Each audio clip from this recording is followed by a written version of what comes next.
Biju പ്രഭാകരന്റെ service അനുഭവങ്ങൾ മുൻനിർത്തിയുള്ള പുസ്തക ചർച്ചയും സംവാദവുമാണ് ഇന്ന് ഈ വേദിയിൽ നടക്കുന്നത്.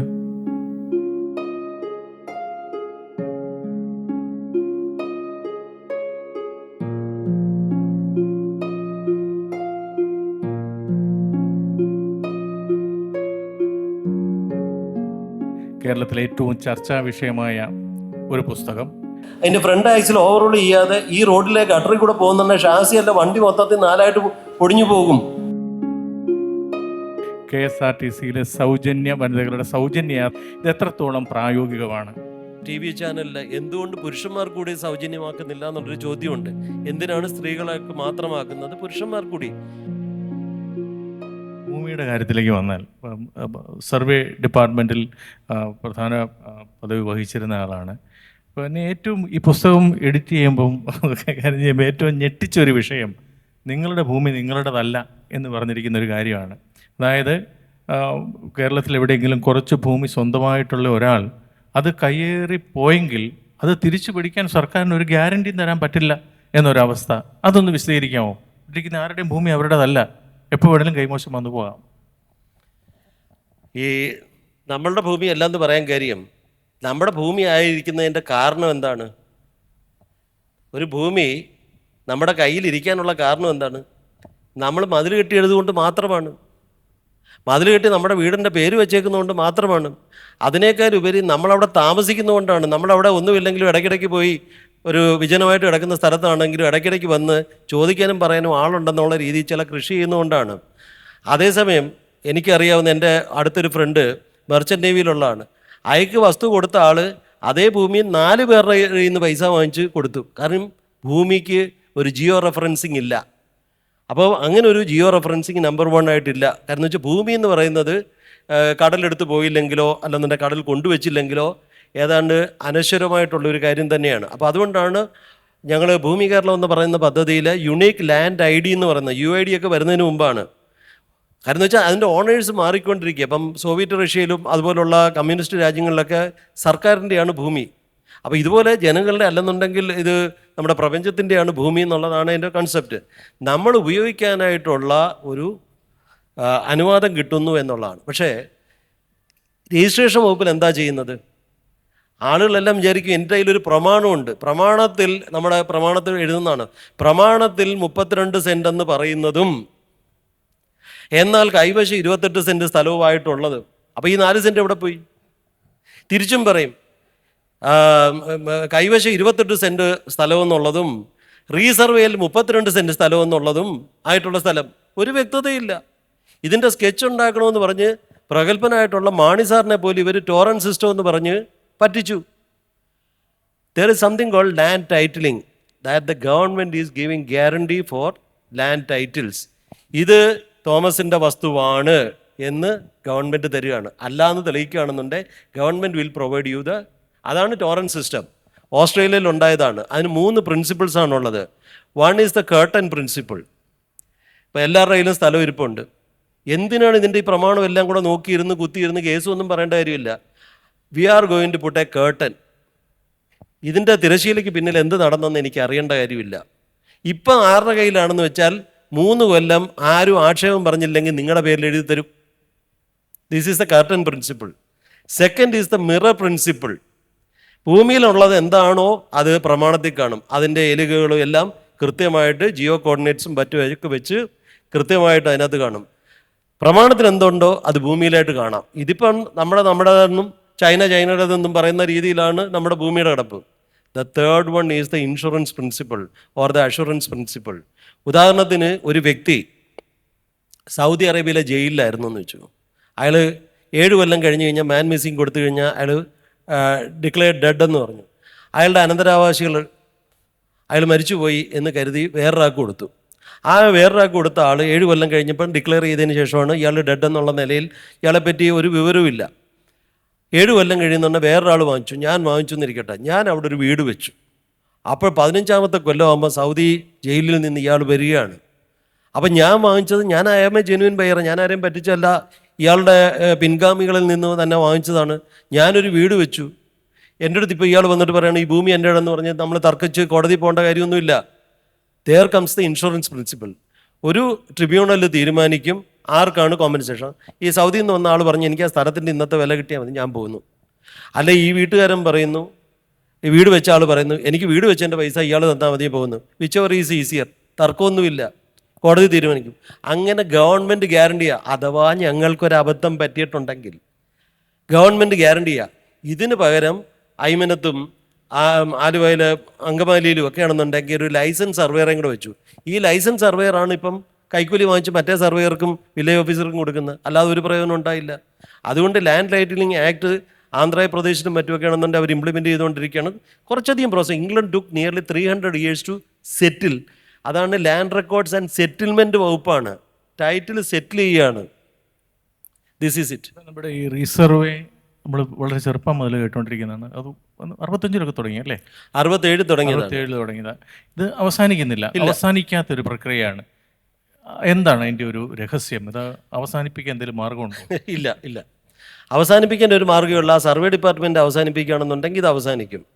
എൻ്റെ അടുത്ത് അശോക് കുമാർ സിംഗ് യു പിയിൽ നിന്ന് വന്നിട്ടുള്ളതാണ്.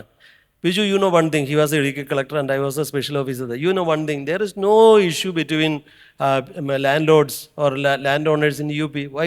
You know that? ഞാൻ പറഞ്ഞു ഇല്ല സാറേ, അത് അവിടെ സർവേ ഇല്ല. സർവേ ഇല്ലാത്തതുകൊണ്ട് ഒരു തർക്കവും ഇല്ല. ഞാൻ ഇതിനകത്തൊരു 5 ഞങ്ങളെ പ്രദേശം പറയുന്നുണ്ട്. അവിടെ ഒരു സർവേ ഇല്ല, ഒരു കുന്തവും ഇല്ല, രജിസ്ട്രേഷൻ ഇല്ല. ആ കൂടെ 50 രൂപ പത്രത്തിലാണ്. കാരണം വെച്ചാൽ അതിന് പട്ടയമില്ലാത്തൊരു സ്ഥലമാണ്.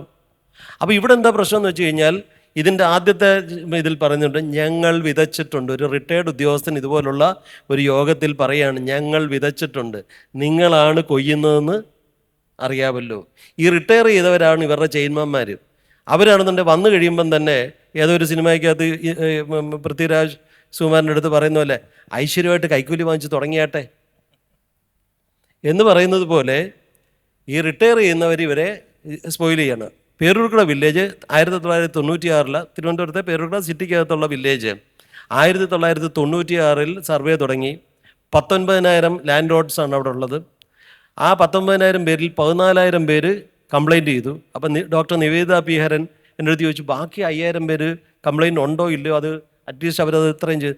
ഞാൻ പറഞ്ഞു സാറേ മാഡം അവരെ അറിഞ്ഞിട്ടില്ല, ശ്രദ്ധിച്ചിട്ടില്ല. കാരണം വെച്ചാൽ 19,000 അപ്പോൾ ഒന്ന് ആലോചിച്ച് നോക്കുക, അതിൻ്റെ എക്കണോമിക്സ് നോക്ക്. 14,000 ആൾക്കാരിൽ 5,000 പേര് 1,000 രൂപ കൈക്കൂലി കൊടുക്കുകയാണെങ്കിൽ എത്ര രൂപയായി? 50 ലക്ഷം ആയില്ലേ? 5,000 പേര് കൈക്കൂലി കൊടുക്കുന്ന അല്ലാതെ പോട്ടെന്ന് വെക്കാം. അപ്പോൾ ഇത് വലിയൊരു ഇൻഡസ്ട്രിയാണ്. സർവേക്കാർക്ക് 4 ശമ്പളമാണുള്ളത്. സർവേക്കാർക്ക് 4 ശമ്പളം എന്ന് പറഞ്ഞാൽ ആദ്യത്തെ അവരുടെ ശമ്പളം, രണ്ടാമത് ഓഫീസിൽ വരാനുള്ള ഒരു ശമ്പളം, അത് കഴിഞ്ഞ് കഴിഞ്ഞാൽ പിന്നെ അവർക്ക് കിട്ടുന്ന കിമ്പളം, അത് കഴിഞ്ഞ് സർവേ ചെയ്യാൻ വേണ്ടി ഒരു അഡ്വാൻസ് എടുക്കും, അപ്പോഴും ലാഭമാണ്. അത് കഴിഞ്ഞ് സർവേ ചെയ്തു എന്ന് പറഞ്ഞൊരു സെറ്റിൽമെൻ്റ് ഉണ്ട്, അപ്പോഴും ഞാൻ കൂടുതൽ ചെയ്തെന്ന് പറഞ്ഞ് വാങ്ങിക്കും. അതുകൊണ്ട് നിങ്ങൾ നോക്കുക, സർവേക്കാർക്കെല്ലാം വലിയ വീടുകളാണ്. ആദ്യം തന്നെ ഇവർ ഉപദേശിച്ചു കൊടുക്കുന്നത് എന്താണ്? നീ ആദ്യം പോയി SBI പോയിട്ടാണെങ്കിൽ ഒരു ലോൺ എടുക്കണം. പിന്നെ ആരും ഒന്നും പറയത്തില്ല, ലോൺ എടുത്ത് വീട് വെച്ചതല്ലേ, നമ്മുടെ വിജിലൻസുകാരൊന്നും പറയത്തില്ല. അപ്പോൾ ഇത് അഴിമതിക്ക് വേണ്ടിയുള്ളൊരു ഡിപ്പാർട്ട്മെൻറ്റാണ്. ഇത് മാറ്റണമെന്ന് പറഞ്ഞ് എത്രയോ മന്ത്രിമാർ, ഇപ്പോൾ ഏറ്റവും ലേറ്റസ്റ്റ് ആയിട്ടുള്ള രാജൻ വളരെ സിൻസിയറായിട്ടുള്ളൊരു മന്ത്രിയാണ്. സാംബശിവറാവ് എന്ന് പറഞ്ഞ നല്ല വൺ ഓഫ് ദി ബെസ്റ്റ് ഓഫീസേഴ്സാണ്. സാംബശിവറാവ് ഇത് ചെയ്തുകൊണ്ടാണ് 631 വില്ലേജെങ്കിലും തീർത്തത്. മനോരമ എഴുതിയില്ലേ 35% തെറ്റാണ്. അപ്പോൾ സർവേ തീരണമെന്നുണ്ടെങ്കിൽ ആ കൂടെ ചെയ്യേണ്ട കാര്യം, സർവേ എന്ന് പറയുന്ന ഹോൾട്ട് പാർട്ടാണ്. കാരണം എന്ന് വെച്ചാൽ അല്ലെങ്കിൽ ഇത് ആദ്യം കേരളത്തിൻ്റെ അതിർത്തി മൊത്തം ഫിക്സ് ചെയ്തില്ലെങ്കിൽ പിന്നെ സർവേ ചെയ്താണെന്നുണ്ടെങ്കിൽ തമിഴ്നാടും കൂടെ എടുത്താലേ ഏരിയ തികയത്തുള്ളൂ. അപ്പോൾ അതുകൊണ്ട് ആദ്യം ഒരു വില്ലേജിൻ്റെ അതിർത്തി മൊത്തം ഫിക്സ് ചെയ്യണം, അതിനകത്തുള്ള ബ്ലോക്കുകളുടെ അതിർത്തി ഫിക്സ് ചെയ്യണം, അതിനകത്തുള്ള പുറംപോക്കിൻ്റെ അതിർത്തി ഫിക്സ് ചെയ്യണം. ഇത്രയും കഴിഞ്ഞതിന് ശേഷം ജനങ്ങൾക്ക് ഇഷ്ടമുള്ള രീതിയിൽ സ്കെച്ച് ഉണ്ടാക്കണം.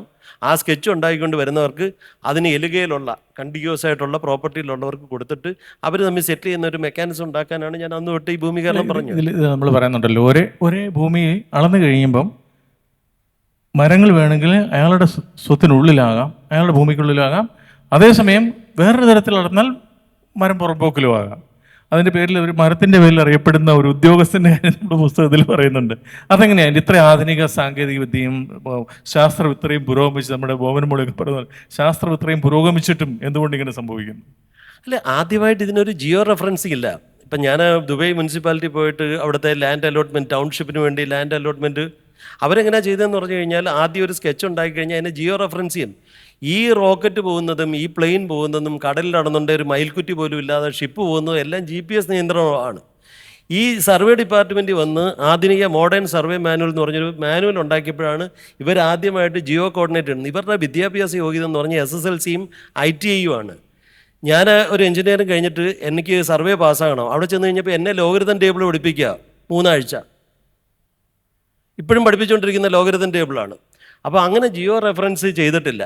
അപ്പോൾ ഈ സ്കെച്ച് ഉണ്ടാക്കുമ്പോഴത്തേക്ക് ഇതിനകത്തുള്ള കഥാപാത്രം 2 സ്കെച്ച് ഉണ്ടാക്കി. റോഡ് സൈഡിൽ നിൽക്കുന്ന കുറച്ച് മരങ്ങൾ, അദ്ദേഹത്തിൻ്റെ ആ മരത്തിൻ്റെ പേരൊന്നും പറഞ്ഞു കഴിഞ്ഞാൽ അങ്ങനെ മരിച്ചുപോയി, ഇനി വെറുതെ അങ്ങേരുടെ കുടുംബക്കാർക്ക് മോശമാണ്, അത്രയ്ക്ക് ഫേമസ് ഓർ ഇൻഫേമസ് ആണ്. അപ്പോൾ അദ്ദേഹം ഒരു സ്കെച്ച് ഉണ്ടാക്കിയിട്ട് പറഞ്ഞു, ഈ സ്കെച്ച് ഞാൻ ഫൈനലൈസ് ചെയ്യുകയാണെന്നുണ്ടെങ്കിൽ ഇത്രയും മരങ്ങൾ താങ്കളുടെ പ്രോപ്പർട്ടി ആവും. മറ്റേ സ്കെച്ച് വരുവാണെങ്കിൽ അത്രയും മരങ്ങൾ പുറമ്പോക്കി പോകും, ഏത് വേണമെന്ന് പറഞ്ഞു. അപ്പോൾ ഉടമസ്ഥൻ പറഞ്ഞു, ഒരു 5 സാറേ അത് 2 ഞാനൊന്ന് പഠിച്ച് നോക്കട്ടെ എന്ന് പറഞ്ഞു. 2 കൂടെ വാങ്ങിച്ച് നേരെ വിജിലൻസിന് കൊണ്ട് കൊടുത്തു. ഇദ്ദേഹത്തിനെ സസ്പെൻഡ് ചെയ്തു. അതിനുശേഷം ആ മരത്തിൻ്റെ പേരാണ്, ആ മരത്തിന് മാനക്കേട് ഉണ്ടാകണ്ടെന്ന് വിചാരിച്ച് ഞങ്ങൾ ആ മരത്തിന് പേര് പറയുന്നില്ല എന്നുള്ളതാണ്.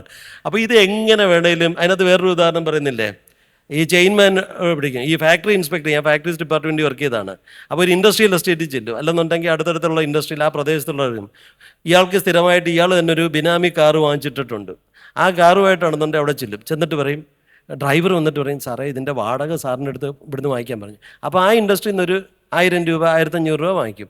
അടുത്ത ഇൻഡസ്ട്രിയിൽ നിന്ന് 1000. അപ്പം കൈക്കൂലി വാങ്ങിക്കുന്നൊരു മെത്തേഡാണ്. അന്നൊരു 10 ഇൻഡസ്ട്രിയിൽ ആ പരിസരത്ത് പോകണമെന്നുണ്ടെങ്കിൽ ആ കൂടെ 500 രൂപ ആയിരിക്കും കാറിന് കൊടുക്കുക, അല്ലെങ്കിൽ 1000 രൂപയായിരിക്കും. 10 പേരുടെ നിന്ന് 10000 രൂപ വാങ്ങിക്കും. ഇതുപോലെയാണ് ഇതിനകത്ത് പറഞ്ഞിരിക്കുന്നത്. അത് മാഡത്തിന് എന്തെങ്കിലും, സർവേയർ മാഡമാണ്, അപ്പോൾ മാഡത്തിന് എന്തെങ്കിലും കൊടുക്കുന്നു പറഞ്ഞു. അപ്പോൾ ഈ വസ്തുവിടം ചോദിച്ചു, നിങ്ങളുടെ ഭാര്യയല്ലേ ഈ മാഡം ഒന്ന്, ഭർത്താവിനെ ചെയിൻമാനായിട്ട് കൊണ്ടു നടക്കുക കൈക്കൂലി വാങ്ങിച്ചു കൊടുക്കാനായിട്ട്. ഇന്ന് കേരളത്തിൽ എത്ര സർക്കാർ ഭൂമിയുണ്ടെന്ന് പറഞ്ഞ് ഞങ്ങളൊരു പ്രത്യേക സമ്മാനം തരും, പറയാൻ പറ്റുമോ? ഇല്ല, അതാണ് ഏറ്റവും വലിയ കള്ളത്തരം. ഇതൊന്നും ഇതിനകത്ത് പറയാനായിട്ട് എൻ്റെ അടുത്ത് എഡിറ്റർ കൃത്യമായിട്ട് പറഞ്ഞ് നമുക്കൊരു 280 പേജ് 300-നകത്ത് താഴെ നിർത്തിയില്ലെങ്കിൽ പുസ്തകം പോകത്തില്ല എന്നൊക്കെ പറഞ്ഞ് എന്നെ ഭീഷണിപ്പെടുത്തി. അതുകൊണ്ടാണ്. അല്ലെങ്കിൽ കേരളത്തിലെ റവന്യൂ ഡിപ്പാർട്ട്മെൻറ്റിൻ്റെ കണക്കനുസരിച്ച് ഏതാണ്ട്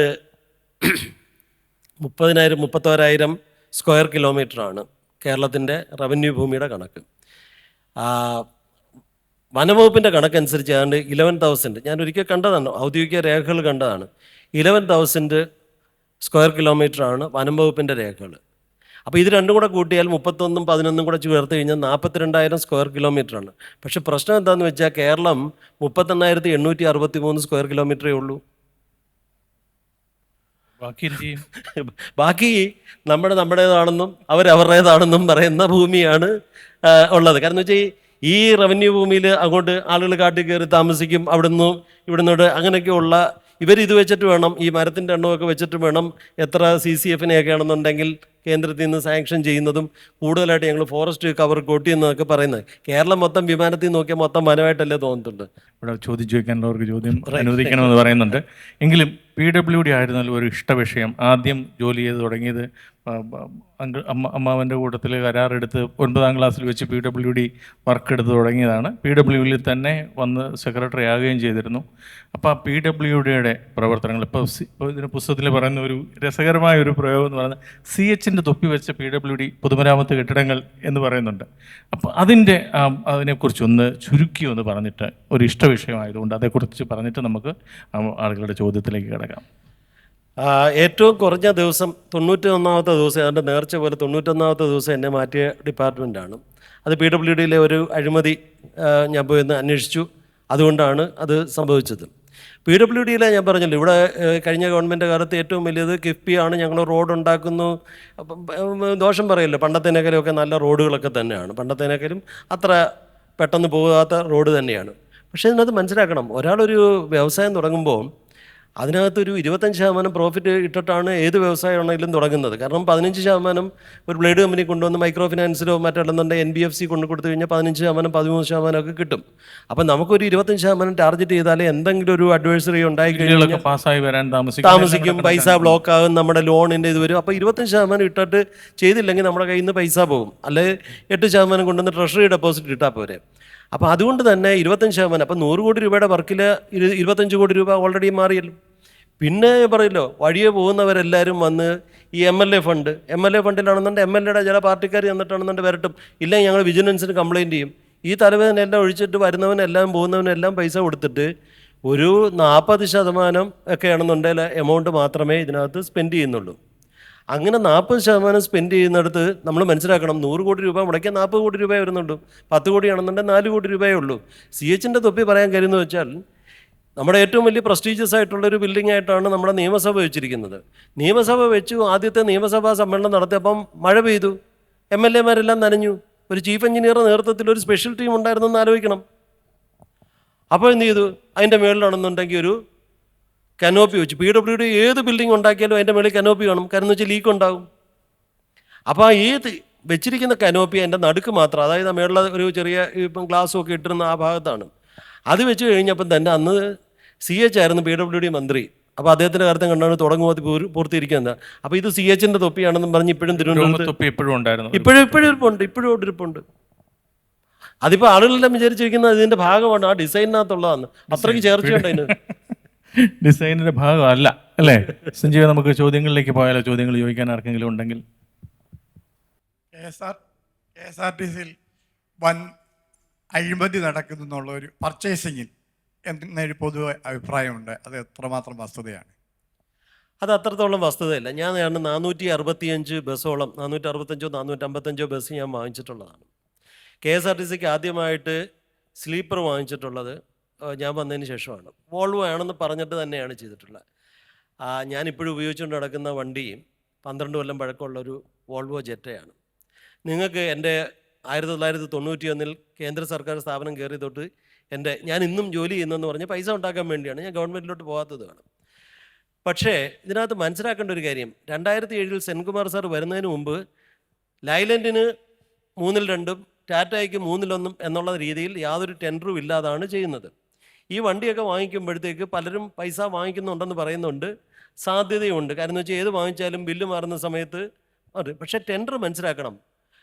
ഞാൻ ഇതിനെപ്പറ്റി ഫേസ്ബുക്കിൽ തന്നെ എന്നെപ്പറ്റിയും പറയുന്നുണ്ട്. ഇപ്പോൾ 7 വണ്ടി ലൈലൻഡിൻ്റെ വണ്ടിയാണ് ഞാൻ വാങ്ങിച്ചതല്ല, ലൈലൻഡിൻ്റെ വണ്ടിയാണ്. ലൈലൻഡ് അങ്ങനെ കൈക്കൂലി കൊടുക്കത്തില്ലെന്നുള്ള ഒരു ഇത് ഖ്യാതിയുള്ള ഒരു കമ്പനിയായിട്ടാണ് അവർ കണക്കാക്കിയിരിക്കുന്നത്. 7 വണ്ടിയുടെ ഷാസി പൊട്ടി എന്ന് പറയുന്നു. എന്തുകൊണ്ടാണ് പൊട്ടിയത്? ഇതിന് ഗ്രീസ് അടിക്കത്ത് പോലും ഇല്ല. നിങ്ങൾ നോക്ക്, ഒരു പ്രൈവറ്റ് വണ്ടി, കോട്ടയത്ത് ഇഷ്ടംപോലെ പ്രൈവറ്റ് വണ്ടി ഉണ്ടല്ലോ, രാത്രിയാകുമ്പോൾ കിളി എൻ്റെ അടിയിൽ കയറിയിട്ടാണെന്നുണ്ടെങ്കിൽ ഗ്രീസ് അടിക്കുകയാണ്. അറ്റ്ലീസ്റ്റ് 2 ദിവസം കൂടുന്നുണ്ടെങ്കിൽ ഇതിന് ഗ്രീസ് അടിക്കാതെ അതിൻ്റെ ഫ്രണ്ട് ആക്സിൽ ഓവറോൾ ചെയ്യാതെ ഈ റോഡിലെ ഗട്ടറിൽ കൂടെ പോകുന്നുണ്ടെങ്കിൽ ഷാസി അല്ല, വണ്ടി മൊത്തത്തിൽ 4ആയിട്ട് ഒടിഞ്ഞു പോകും. ഞാൻ ചെയ്ത പ്രോസസ്സ് എന്ന് പറയുന്നത് സ്റ്റോർ പർച്ചേസ് മാനുവൽ, ഇന്ന് കേരളത്തിൽ കാണുന്ന store purchase manual, British crown manual എന്ന് പറഞ്ഞിട്ട് crown manual for procurement for health system എന്ന് പറയുന്നൊരു ബുക്ക്, അതുപോലെ തന്നെ വളരെ വിദഗ്ധന്മാരുമായിട്ട് ചർച്ച ചെയ്ത് മെഡിക്കൽ സർവീസസ് കോർപ്പറേഷൻ 2011 ഇരിക്കുന്ന സമയത്ത്, 2010 തൊട്ട് 2013 വരെ ഇരിക്കുന്ന സമയത്ത് അവിടുത്തെ പർച്ചേസ് സുതാര്യമാക്കിയതാണ്. അതിനകത്ത് ഒരു പ്രൊവിഷനുണ്ട്, യു വിൽ നോട്ട്. ഞാൻ KSEBയിലാണെങ്കിലും KSRTCയിലാണെങ്കിലും അന്ന് തൊട്ട് ഇന്ന് വരെയുള്ള എൻ്റെ എല്ലാ പർച്ചേസിനും ടെക്നിക്കൽ ബിഡ് തുറക്കുമ്പോൾ 2 ബിഡ് സിസ്റ്റമാണ്. ടെക്നിക്കൽ ബിഡ് തുറക്കുന്ന സമയത്താണ് ആ ടെക്നിക്കൽ ബിഡ് ഓപ്പൺ ചെയ്തിട്ട് ചില കമ്പനികളെ റിജക്റ്റ് ചെയ്യും, ചില കമ്പനികളെ ആക്സെപ്റ്റ് ചെയ്യും. ആ റിജക്റ്റ് ചെയ്തത് എന്തുകൊണ്ടാണെന്ന് പബ്ലിഷ് ചെയ്യും. കുറഞ്ഞത് 42 തൊട്ട് 72 മണിക്കൂർ മറ്റ് കമ്പനികൾക്ക് റിയാക്ട് ചെയ്യാനുള്ള ഒരു അവസരം കൂടെ കൊടുത്ത് ആ ടെക്നിക്ക്. ഞാൻ വരുന്ന സമയത്ത് 11 മീറ്ററാണ് KSRTCയുടെ ബസ്സെന്ന് ഫിക്സഡ് ആയിട്ട്. ഞാൻ ചോദിച്ചാൽ എന്താ 11 മീറ്റർ ഇച്ചിരി കുറഞ്ഞാൽ എന്താ കുഴപ്പം, ഇച്ചിരി കൂടിയാൽ എന്താ കുഴപ്പം? അപ്പോൾ അത് ഒരു പർട്ടിക്കുലർ കമ്പനിക്ക് വേണ്ടി മാത്രമല്ല. അങ്ങനെ ആ സ്പെസിഫിക്കേഷൻ ഉണ്ടാകാതിരിക്കാൻ വേണ്ടി ആദ്യം തന്നെ പ്രീ ബിഡ് മീറ്റിംഗ് വെച്ചു.